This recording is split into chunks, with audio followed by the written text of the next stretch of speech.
Euzu billahi mineşşeytanirracim. Bismillahirrahmanirrahim. Elhamdülillah ve salatu ve selamu ala Resulillah. Değerli arkadaşlar, Muhammed Ali Es-Sabuni'nin Et-Tefsirul Vadihul Muyesser adlı eserinden 29. cüzün 9. dersini yapmak üzere birlikteyiz. Geçen dersimizde tam olarak Mülk suresinin 27. ayetinin tefsirini yapıyorduk. Ne deniyordu? Diyordu ki önceki ayette de ki ey Muhammed onlara ben ancak apaçık bir uyarıcıyım. Ben gaybi bilmem, kıyametin ne zaman geleceğini bilmem ama bunun mutlaka geleceğini size kesinlikle haber veriyorum.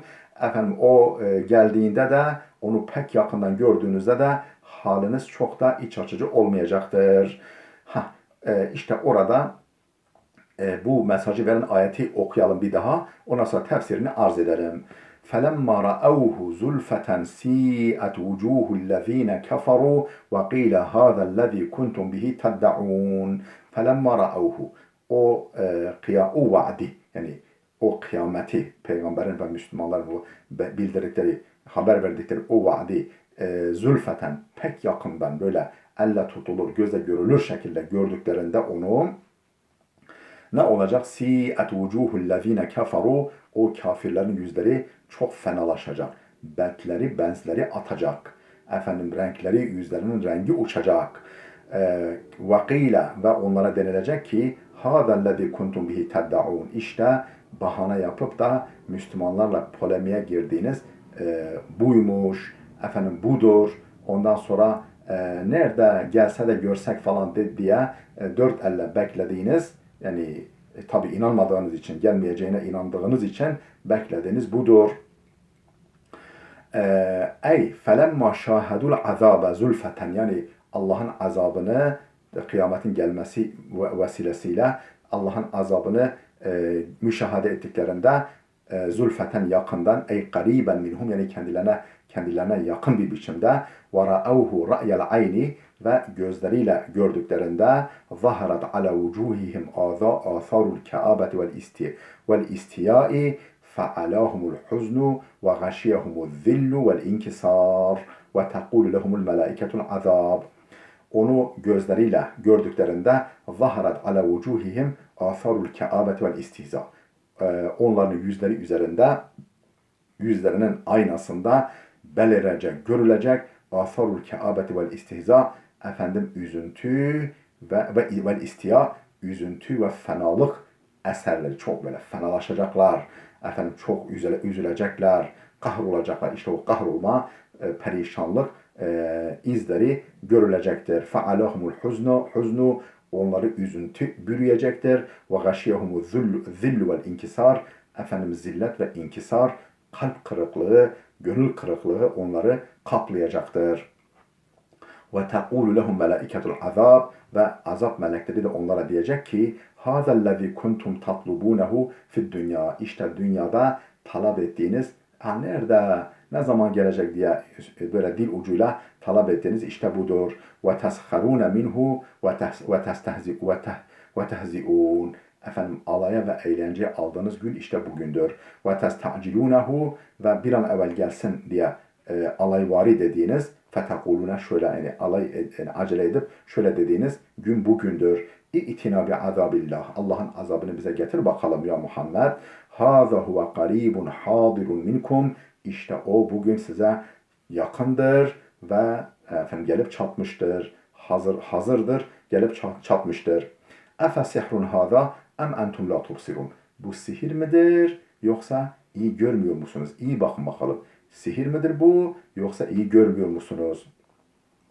قُلْ أَرَأَيْتُمْ اِنْ أَهْلَكَنِيَ اللّٰهُ وَمَنْ مَعِيَ اَوْ رَحِمَنَا فَمَنْ يُجِيرُ الْكَافِرِينَ مِنْ عَذَابٍ أَلِيمٍ Kul ya Muhammed de ki Araeytum ne dersiniz? İn ehlekeni Allahu ve men ma'ye ev rahimena. Allah beni ve yanımdaki sahabilerimi helak etse veyahut da bize merhamet etse. Helak etmeyip bize zafer nasip etse, nimetiyle muamele etse yani en azından bir Rabbimiz var. bizi helak da etse, bize merhamet de etse bir Rabbimiz var.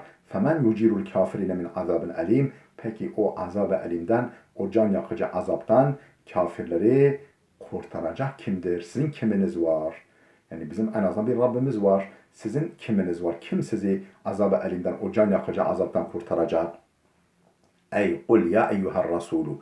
Yani ey Resul, ey elçim, o de ki lihaulâillezîne yetemennevne helâkeke, senin efendim yok olup gitmeni temenni eden o kafirlere de ki ahbiruni in emateniyallahu, söyleyin bakalım bana, şayet Allah beni öldürse, Allah canımı alsa, ana ve etba'i el müminin, beni ve benim tabilerim olan müminleri efendim helak etse, ölüme mazhar etse, ev rahimena bi ta'khiri acalina, yahut da ecelimizi, dünyada kalış süremizi ertelemekle bize merhamet etse, femen yunqizukum entum min azabillah, Allah'ın azabından sizi kim kurtaracak? Sizi Allah'ın azabından kim kurtaracak?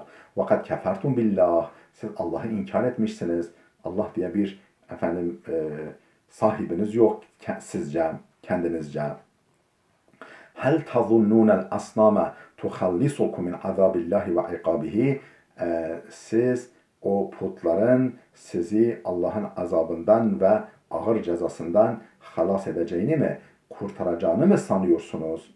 Hel tazunnune, siz sanıyor musunuz ki el asname tuhallisukum, putlar sizi halas edecek, kurtaracak min azabillahi ve ikabihi, Allah'ın azabından ve ağır cezasından. Kul huvarrahmanu amenna bihi ve aleyhi tevekkelna, de ki o Rahmandır. Allah Rahmandır. Kul huvarrahman amenna bihi, biz ona iman etmişiz. Ve aleyhi tevekkelna, ona dayanıp güvenmişiz. Fesete'alemune men huve fi dalalil mubin. Efendim kimmiş apaçık dalalette, siz ileride bileceksiniz. Fesete'alemune, siz ileride bileceksiniz. Men huve fi dalalil mubin, kimmiş o apaçık dalalette olanı. Ey kul lehum amenna billahi vahde. Yani ya Muhammed onlara de ki biz tekçe, yalnızca Allah'a iman ettik. Ve aleyhi i'temedna fi cemi'i umurina, bütün işlerimizde, dünyamızda, ahiretimizde biz ona bel bağlamışız. Fesevfe ta'lemune menhum ehlu şakaveti ve dalale. Efendim şakavet ve dalalet. Yani azap, bedbahtlık, mutsuzluk ve dalalet ehli kimmiş? İleride bileceksiniz. Hel entum em nahnu. Siz mi yoksa biz mi imişiz? Yani bu efendim şakavete, dalalet ehli. Kul araeytum, yine de ki ya Muhammed, ne dersiniz ey kafirler? İn asbaha ma'ukum gavran, şayet sizin suyunuz yerin dibine çekilse, yere batsa suyunuz, yani tatlı su, içme suyunuz. Femen ye'tikum bima'in ma'in, efendim o tatlı, akıcı, böyle oksijenle karışmış efendim güzel suyu size kim getirecek? Ey ahbiruni idâ sârel ma'u gâiran zâhiben fil ardi. Yani bana söyleyin bakalım, idâ sârel ma'u, suyunuz olsa, dönüşse, gâiran zâhiben, yani yere çekilse, zâhiben fil ardi, yerin derinliklerine doğru gitsem, bihaythu la tastati'une ihracehu, artık çıkaramayacağınız şekilde, sondajla da olsa artık çıkaramayacağınız şekilde yerin derinlik dibine doğru çekilse, فَمَنِ الَّذِي يَسْتَطِعُ أَنْ يُخْرِجَهُ لَكُمْ, onu sizin için çıkarabilecek kim var? Kimdir onu sizin için çıkarabilecek kişi?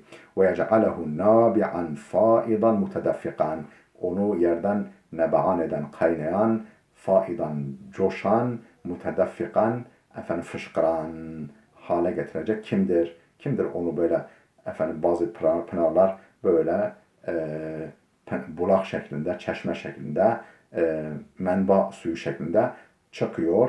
Bazıları böyle taşıyor, bazıları da fışkırıyor. Efendim fıskiye gibi fışkırıyor. Suyu o şekilde size çıkaracak kimdir? Hel yastati'u gayrullahi en yatiyakum bihi. Acaba Allah'tan başka onu size getirebilecek kim var? Huve ve huve va'idun mufzi'un ve rahib li ehlil küfri ve dalal. Bu küfür ve dalalet ehli için çok korkutucu ve ürkütücü, dehşetli bir tehdittir. Yani sizin suyunuz bile benim elimde. Efendim şu dünyanın o magma kısmına, ateş parçası olan kısmına göre efendim elmanın kabuğu gibi duran, yani elmanın kabuğunun diğer kısmına oranı gibi duran efendim şu toprak katmanı içerisinde suyu depolayan efendim yer kürenin organik damarları içerisinde, uzviyet damarları içerisinde döndüren, hareket ettiren çeşmeler, çaylar halinde Allah'tır. Efendim şayet bu suyu yerin dibine geçirse siz ne yapabilirsiniz ki? Efendim altınız ateş, üstünüz güneş, efendim yani kavurucu güneş, efendim suyunuzu Allah yerin dibine çekse siz ne yapabilirsiniz ki? Kimse su getirebilir. İntiha tefsiru suratil mulk. Mülk suresi tefsiri burada sona erdi. Değerli dostlar dersimiz de burada bitsin. Gelecek dersimize kadar Allah'a emanet olun.